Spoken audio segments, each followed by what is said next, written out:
మదన్ మోహన్ మానిపాటి మా డిపార్ట్మెంట్కి వెళ్ళి కంప్లైంట్ చేస్తున్నారో దాని మీద ఈరోజు నేను క్షుణ్ణంగా మీతో మాట్లాడతాను. మా మ్యారేజ్ 2013లో అయింది. నవంబర్ 2013లో పెళ్ళి అయింది మా ఇద్దరికి. ఇది అరేంజ్ మ్యారేజ్ 2013లో పెళ్ళయింది. 2013 నుంచి మేము ఒక 1 year ట్రావెల్ చేసాం. ఆ 1 year ట్రావెల్లో 2 కవల పిల్లలు, నాకు 2 పాపలు. నేను ఇంకా నా లా కంప్లీట్ చేయలేదు. అప్పటికి నేను ఇంకా లాలోనే ఉన్నాను. 2010 నుంచి 2015 వరకు నా లా గ్రాడ్యుయేషన్ నేను కంప్లీట్ చేయాల్సి ఉంది. సో లాలోనే నాకు పెళ్ళి అయింది. సో 2014లో నేను కన్సీవ్ అయ్యాను. 2015లో నాకు పిల్లలు పుట్టారు. ఏప్రిల్ 2015 నా పిల్లలు పుట్టారు. 2015లో మేము ఆగస్టులో ఒకసారి మినిస్ట్రీ ఆఫ్ ట్రైబల్ అఫైర్స్ అని, అందులో మినిస్ట్రీ ఆఫ్ ట్రైబల్ అఫైర్స్ అని ఉంటుంది. అందులో నేషనల్ ఓవర్సీస్ స్కాలర్షిప్ అని ఉంటుంది. ఆ నేషనల్ ఓవర్సీస్ స్కాలర్షిప్ కోసం మదన్ మోహన్ నేను ఇద్దరం కూడా ఇంటర్వ్యూకి వెళ్ళాం. ఆ ఇంటర్వ్యూ అయిపోయిన తర్వాత అందులో అతను సెలెక్ట్ అయ్యారు. ఆ తర్వాత నేను సెలెక్ట్ అవ్వలేదు. ఇండియన్ ఓవర్సీస్ స్కాలర్షిప్ ఎందుకంటే పూర్ పర్సన్స్కి మాత్రమే, ఎస్సీ ఎస్టీ ఎవరైతే ఉంటారో వాళ్ళకి మన స్టేట్ నుంచి, మన గవర్నమెంట్ నుంచి వేరే గవర్నమెంట్కి వెళ్ళడానికి, వేరే గవర్నమెంట్ నుంచి వేరే కంట్రీకి వెళ్ళడానికి ఇచ్చే ఇండియన్ గవర్నమెంట్ వాళ్ళ మీద కొన్ని కోట్లు ఖర్చు పెట్టి చదువుకోవడానికి బయటకు పంపిస్తుంది. ఇది 2013లో కూడా ఆయన వెళ్ళున్నాడు. దానికి ఉన్న మెయిన్ కండిషన్ ఏంటంటే బిలో పావర్టీ ఉండాలి. ఎస్సీ ఎస్టీ వాళ్ళు బిలో పావర్టీ ఉండాలి. అప్పటికే Madan Mohan Manipati central government employee అయినా కూడా ఇంటర్వ్యూకి వెళ్ళాడు నా కోసము. అప్పటికి నేను ఇంకా లా అప్పుడప్పుడే కంప్లీట్ అయినా ఫైనల్ ఇయర్ స్టూడెంట్స్ కూడా అందుకే నేను అప్లై చేస్తున్నా. నేను పోయినాను, నేను సెలెక్ట్ కాలే, ఆయన సెలెక్ట్ అయినాడు. అప్పటికే Madan Mohan Manipati already central government employee, assistant director. So that అది సెలెక్ట్ అయిన తర్వాత ఆ రోజు నుంచి within 2 years of span of టైంలోనే మనం యూఎస్కి ఫ్లై అవ్వాలి, ఎవరైతే కనుక ఎగ్జామినేషన్ పాస్ అయి ఉంటారో. ఆ ప్రాసెస్లో నన్ను పెట్టిన మెంటల్ టార్చరు ఇంకెవ్వరు ఏ అమ్మాయి పడి ఉండదు. నేను చెప్తా ఉన్నా, భార్యగా నేను కాపురం చేశాను కాబట్టి నేను చెప్తా ఉన్నా. మీరెవ్వరు కూడా తెలియదు కాబట్టి మీరు కనీసం వినండి నా వైపు నుంచి. 2016లో ఈ ఎంటైర్ పాన్ ఆఫ్ ద ఎపిసోడ్లో 2016లో నాకు ఖచ్చితంగా ఆయన విడాకులు పత్రం రాశాడు. నేను కూడా రాసిచ్చాను ఆయనకి. ఆ పత్రం మీరు అడగండి, ఇస్తారు ఆయన మీకు. అదే మూమెంట్లో 2020 ఎండింగ్లో, అందుకంటే ముందు సుభాష్ గారు అనేసి ఎవరైతే ఇప్పుడు జీపీ రెవెన్యూ అని, మా ఎక్స్ జీపీ రెవెన్యూ ఉన్నారో ఆయన నాకు పరిచయం అయ్యారు. ఆ మూమెంట్లో వైజాగ్లో చిన్న ఇన్సిడెంట్ కూడా జరిగింది, మీడియా అందరికీ కూడా తెలిసిందే. పుష్పవర్ధన్ అనే నా కొలీగే, కాకపోతే ఏంటంటే వచ్చి కూర్చున్న సీటు సుపీరియర్ సీట్లో కూర్చున్నారు. ఆయన కార్ పంపించి నువ్వు డిన్నర్కి రామ్మా అని పిలిచినాడు. ఎందుకంటే ఎవరు లేడు కదా, నాకు నేను ముందు వెనక ఎవరు లేరు కాబట్టి రామ్మా అంటే నువ్వు ఎవడరా నన్ను వచ్చేదానికని పోయి వాడి మీద ఇసుక పోసిన కరెక్టే, అది మీ అందరికీ తెలుసు. ఎందుకు పోసినా మీ అందరికీ కూడా తెలుసు. సరే అయిపోయింది. ఆ మూమెంట్లో నాకు చెయ్యి పట్టుకొని నడిచింది సుభాష్. నా పర్సన్స్ అన్నీ ఆయనకు చెప్పిన, ఆయన పర్సన్స్ అన్నీ నాకు చెప్పినారు. సో మేమిద్దరం ఇష్టపడే పెళ్లి చేసుకున్నాం. అప్పటికి ఆయనకు పెళ్ళి అయింది, ఆ భార్యతో విడిపోయి ఉన్నాడు, ఒక పాప ఉనింది. ఆ పాపను వచ్చి చూసుకొని పోవాలన్నాడు. నేను కూడా బాధ్యత వహిస్తానని చెప్పినాను.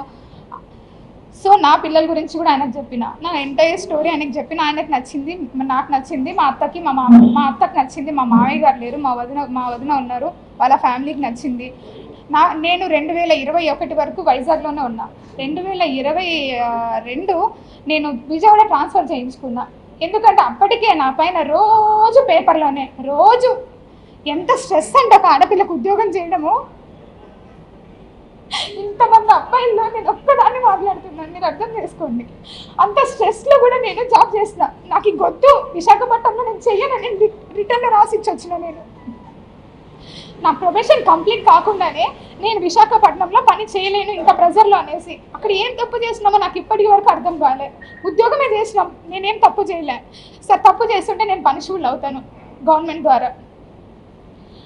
నేను వచ్చిన నా మొగుడు ఇల్లు తీసిండు, నేను సంసారం చేస్తూనే ఉన్నాను. నేను దేవుడు మరి నాకు ఇది కష్టం పెట్టాలని ఏమైనా కన్సీవ్ అయ్యానో నాకు తెలీదు. ప్రెగ్నెంట్ అయ్యాను. నేను ప్రెగ్నెన్సీ వచ్చిన తర్వాత బిడ్డను ఏమైనా చంపుకోగలనా నేను? సరే అనేసి బిడ్డను కూడా నేను ట్రావెల్ చేసిన. మా అత్త సపోర్ట్ చేసింది, వదిన చేసిండు, ఆయన చేసిండు, అందరు చేసిండు. 9 నెలల బిడ్డ నేనే మోసిన, నేనే కన్నా. బిడ్డల్ని కూడా మీరు ఆయన మెసేజెస్ అన్నీ చూపిస్తాను మీకు. నేను ఇంకొకరి భార్య అని తెలిసి నేను ఇంకొక బిడ్డకి తల్లినని తెలిసి కూడా నన్ను ఎంత హర్రాస్ చేశాడో, సెక్సువల్ హర్రాస్ ఎంత చేశాడో అన్ని చాటింగ్ చూపిస్తాను.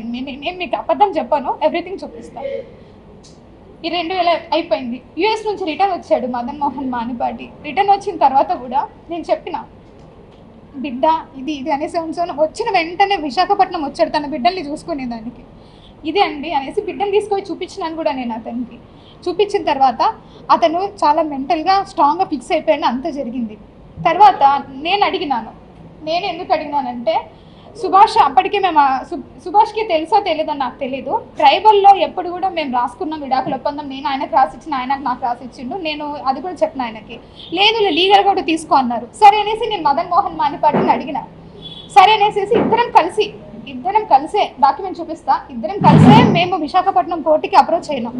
విశాఖపట్నంలో ఫైల్ చేసినాము, ఏప్రిల్ మంత్లో ఫైల్ చేసినాము.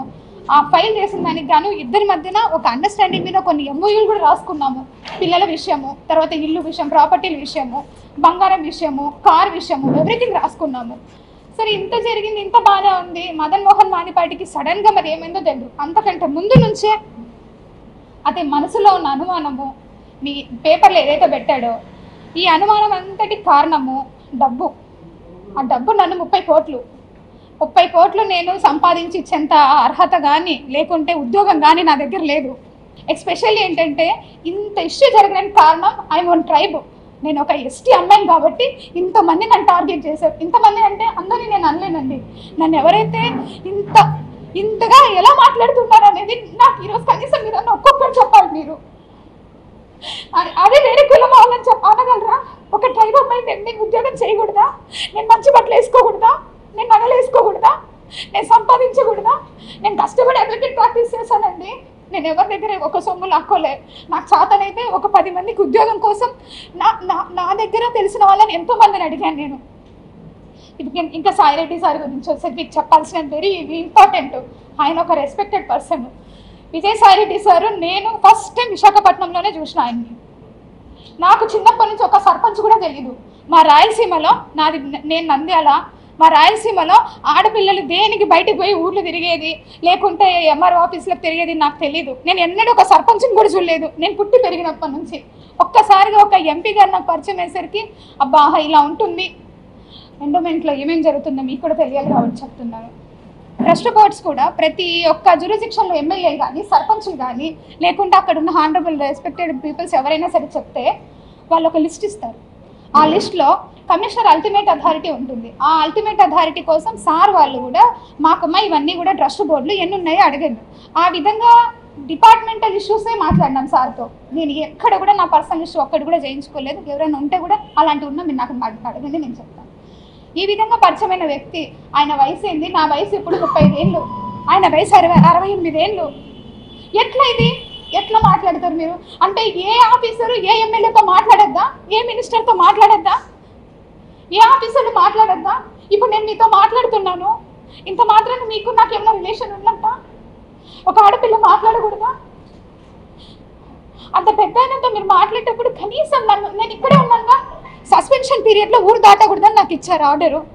ఆ మూమెంట్లో మీరు నన్ను అడిగి ఉండొచ్చుగా, నా నెంబర్ ఎవరి దగ్గర నుంచైనా తీసుకొని ఉండొచ్చు మీరు. సో మీరందరూ రాసినారు, మీరందరూ మీన్స్ ఎవరెవరైతే ఎలిగేషన్ వేసినారో రాసినారు, బాగుంది. ట్విట్టర్ గురించి మీరు కామెంట్ చేశారు. నేను ట్విట్టర్లో పోస్ట్ చేయకూడదా? నాకు right to freedom of speech లేదా? ఆర్టికల్ 14 నాకు అప్లై కాదా? Article 21 right to privacy. నా ప్రైవసీని అంతా తీసుకెళ్ళి ఈరోజు మీరు కొంతమంది మీడియాలో పెట్టారు. అది ఎంతవరకు న్యాయం? నా ప్రైవసీ, మీది కాదు. నాకు రైట్స్ లేవా? కాన్స్టిట్యూషన్లో వచ్చిందే ఎస్సీ ఎస్టీ కోసం, కాన్స్టిట్యూషన్లో వచ్చిందే ఎస్సీ ఎస్టీ కోసం. అది ఈరోజు డిలీట్ అయిపోతా ఉంది. ఒక గవర్నమెంట్ ఆఫీసర్ మాట్లాడకూడదా? మేము ఏం తప్పు మాట్లాడుతున్నాను? నేను ఏమన్నా ప్రొఫెషనల్ ఏమైనా తప్పు చేశానా? నేను నిజంగా ఆంధ్రజ్యోతి పేపర్ రాశానండి, 100 కోట్లు రాశారు ఆంధ్రజ్యోతి పేపర్ నేను సంపాదించిందని. 100 కోట్లు మీరు ఈరోజు రాసినందుకు మదన్ మోహన్ మానిపాటి నన్ను 75 కోట్లు అడిగాడు. నేను ఏడికి వెళ్ళి కావాలా? నా ఉద్యోగ కాలం ఎంత? 4 ఏళ్ళు డిపార్ట్మెంట్కి వచ్చి నేను ఎట్లా సంపాదిస్తాను? మీరు చెప్పండి ఇక్కడ ఉందనేసి. నేను రెడీ, నేను రిజైన్ చేస్తా, పోయి నన్ను తీసుకెళ్ళి జైల్లో పెట్టండి. ఏంటిది ఇదంతా? ఉద్యోగం చేయొద్దా? నేను కాదండి, ప్రతి ఒక్క గవర్నమెంట్ ఆఫీసరు ప్రతి ఒక్క గవర్నమెంట్ ఆఫీసర్ సఫర్ అవుతున్నారు. ఉమెన్ గవర్నమెంట్ ఆఫీసర్ మీకేం తెలుసు ఎన్ని హరాస్మెంట్స్ జరుగుతుంటాయో మాకు.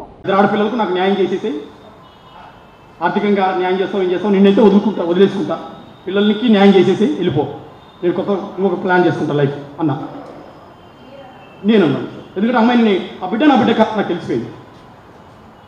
సో అమ్మాయి అంటది న్యాయం చేసేది ఏముంది దీంట్లో, ఆడపిల్లలు నేను చూసుకుంటాను, నువ్వు నా లైఫ్ నుంచి వెళ్ళిపో, నేను ఇంకొక పెళ్లి చేసుకుంటాను, ఈ బిడ్డ నీ బిడ్డ కాదని తెలుసు కదా నీకు, నేను ఇంకొక పెళ్లి చేసుకుంటాను, నా లైఫ్ నుంచి వెళ్ళిపో, మ్యూచువల్ ఇచ్చేసే అంటారు. విజయసాయిరెడ్డితో బేబీని కన్నాను అంటారు.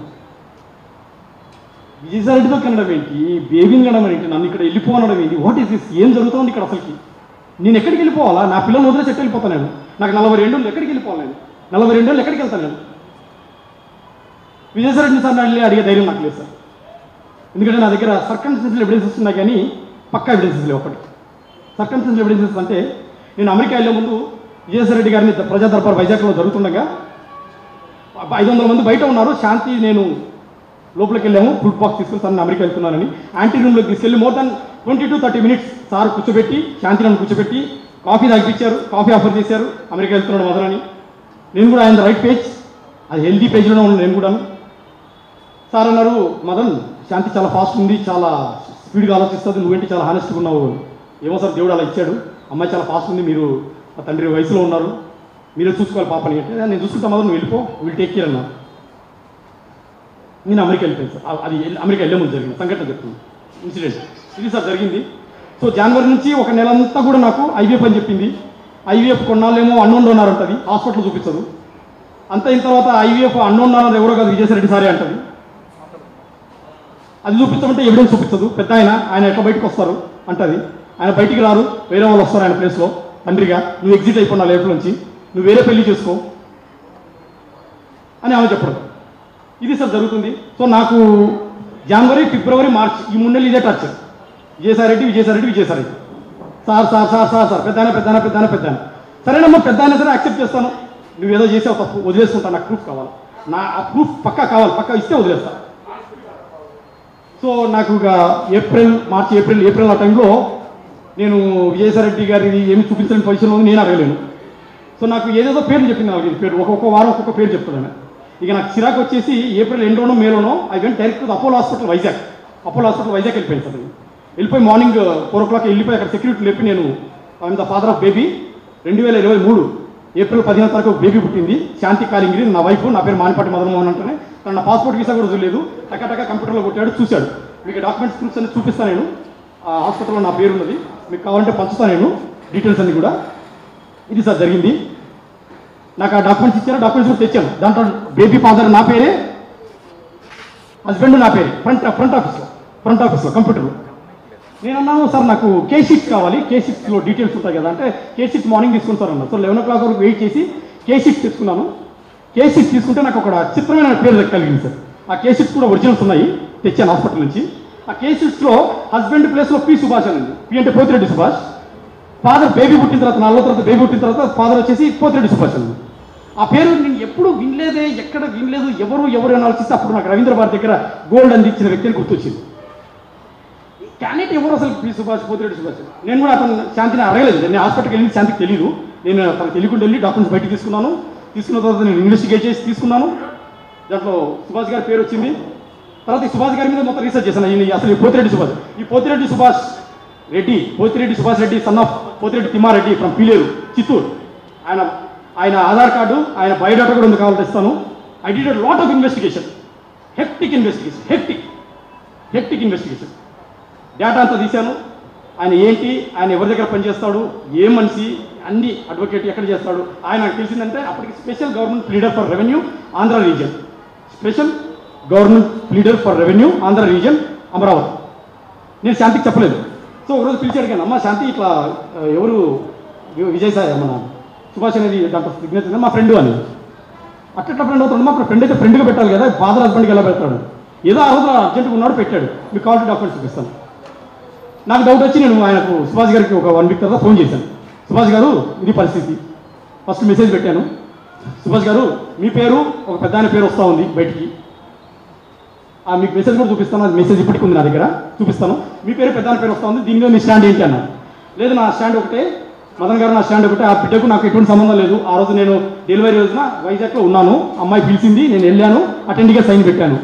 అట్లా పెడతా సార్ ఫాదర్ హస్బెండ్గా అన్నాను. లేదు నేను పెట్టాను, నేను దీనికి DNA టెస్ట్కైనా రెడీ, ఎక్కడికి పిలిచినా రెడీ, ఆ బేబీకి నాకు ఏ సంబంధం లేదు, నాకు ఒక భార్య ఉంది, భార్యకు 9 ఏళ్ళ కూతురు ఉంది, నాకు ఒక ఫ్యామిలీ ఉంది, మేము డైవర్స్ కాదు, మాకు ఒక ఫ్యామిలీ ఉంది, నాకు ఎటువంటి సంబంధం లేదు, నేను అంత కక్కుర్తి పడేవాడిని కాదు అనేది రికార్డింగ్ ఉంది నా దగ్గర.